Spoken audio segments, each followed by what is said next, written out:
कोई कह रहा था कि आरक्षण हमने दिया, कोई कह रहा था आरक्षण हमने दिया। आरक्षण कोई भीख या आरक्षण कोई दया नहीं है कि किसी ने दिया है। हम जो बात कर रहे थे शेड्यूल 5 की, हमारे पूर्वजों ने लड़ झगड़ के लिया है। वो 1935 के अधिनियम में था। कई लोगों ने खून बहाया, बलिदान दिया है। और संविधान में बाबा साहब अम्बेडकर और जयपाल सिंह मुंडा जैसे लोगों की मेहरबानी है कि वो आरक्षण जैसी व्यवस्था दी। वो इसलिए की थी व्यवस्था कि जो दबे कुचल लोग हैं, जिन पे आज तक शोषण हुआ है, भले किसी भी, जैसे कि अंग्रेजी शासनकाल में हुआ, इससे पहले भी हुआ, उन लोगों को आगे की कड़ी में लाया जाए, उन लोगों को मुख्य धारा से जोड़ा जाए, इसलिए आरक्षण व्यवस्था लागू हुई थी।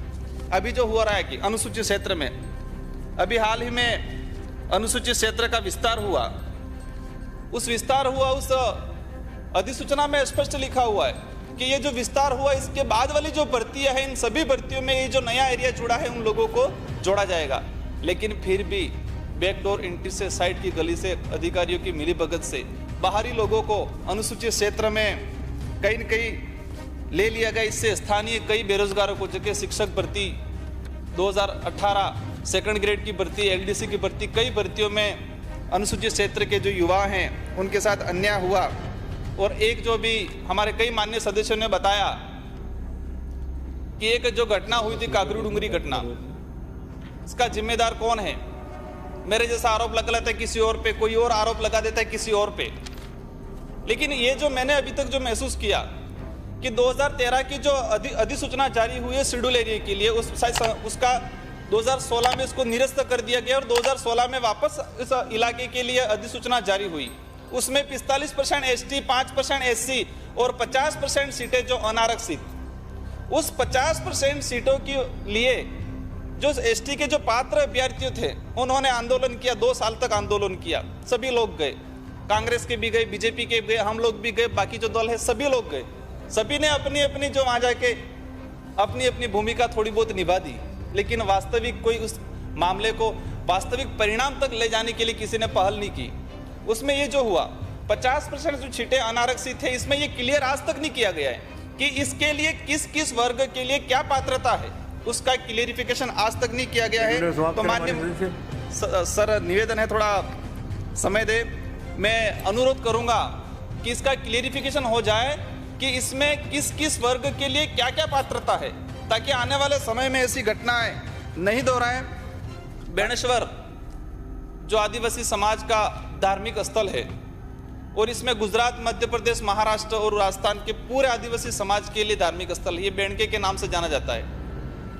लेकिन वहां ये स्थिति बनी हुई है कि आदिवासी समाज के लिए जो आसपास के जो लोग हैं, मैं ये निवेदन कर रहा हूं कि ये जो बेणका है, इसमें स्थानीय आदिवासी लोगों के नाम से जमीन आवंटित कर दी जाए कि आदिवासी समाज में कभी भी पति पत्नी के बीच में कोई विवाद होता है तो सामाजिक रीति रिवाज जो पहले होता था उसमें कहलाता था सेड़ा फाड़ा।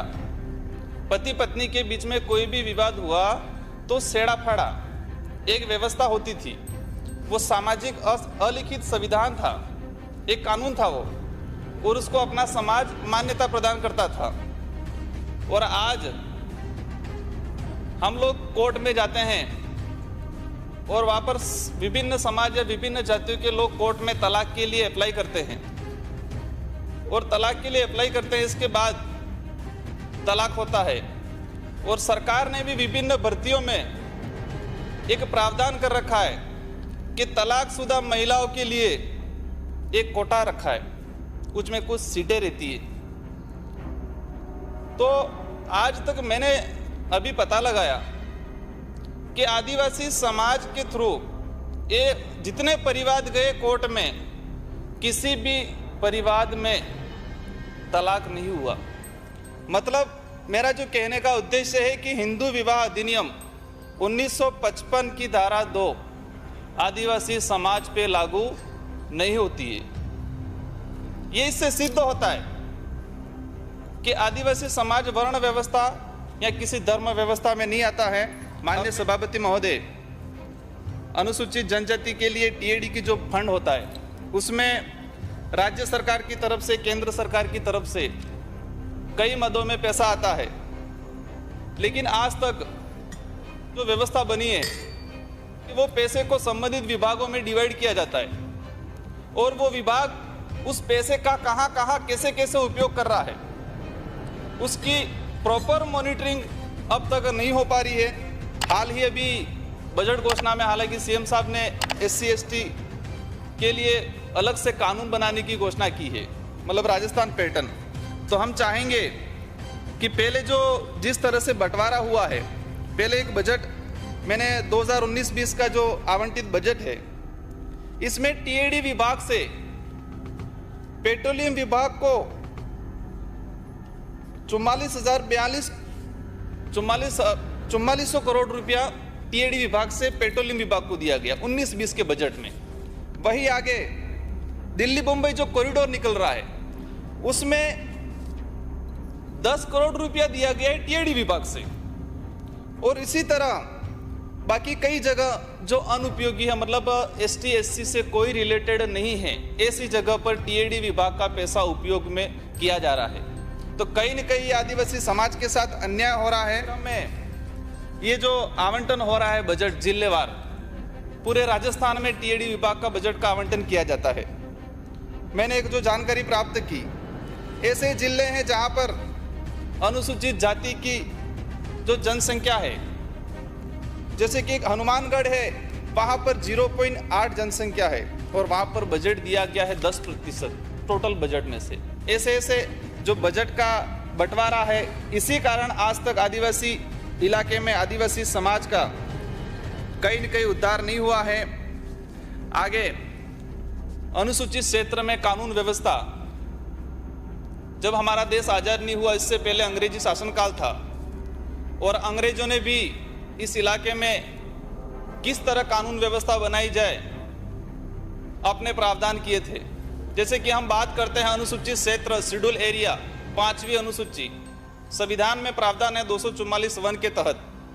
शेड्यूल एरिया जो है 1935 के अधिनियम से संविधान में लिया गया है और उसमें ये प्रावधान है कि शेड्यूल एरिया में आदिवासी समाज के लिए अलग से भर्तियों में है, जमीनों के मामले में कि आदिवासी की जमीन कोई दूसरा नहीं खरीद सकता है। लेकिन आज भी कई जगह ऐसा हो रहा है कि धोखाधड़ी से आदिवासियों की जमीन सड़कों के आसपास खरीदी जा रही है। एक उस इलाके में एक दहेज में मुकदमे होते, आप भी भली भांति जानते हो कि आदिवासी समाज में दहेज प्रथा होती ही नहीं है, वहां पर दापा प्रथा होती है। दहेज मतलब महिला की तरफ से मांगा जाता है, लेकिन आदिवासी समाज में आज तक दहेज प्रथा नहीं हुई है, वो है ही नहीं, प्रचलन में ही नहीं है। दापा प्रथा होती है, उल्टा दूल्हे की तरफ से महिला वालों को दिया जाता है, वो गांव में प्रवेश करता है, उसी वक्त से वो सारा सिस्टम शुरू होता है।